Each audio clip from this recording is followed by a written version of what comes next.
Warped deck boards from snow and ice buildup can totally wreck your outdoor hangout spot if you don't handle it right.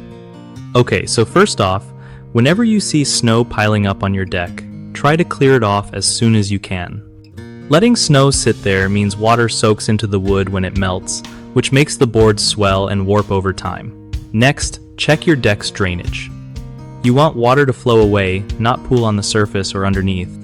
If your deck doesn't slope slightly away from your house, water's going to hang around and mess things up. Also, think about sealing your deck with a waterproof sealant before winter hits. It's like a raincoat for your wood. Don't use metal shovels or anything sharp to clear snow because that can scratch or gouge the boards. Instead, use a plastic shovel or a broom to gently push snow off.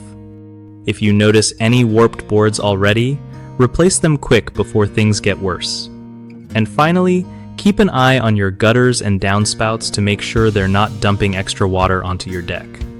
One of the biggest mistakes people make with deck maintenance in snowy weather is ignoring snow removal, which leads to soaked, warped wood that's expensive to fix.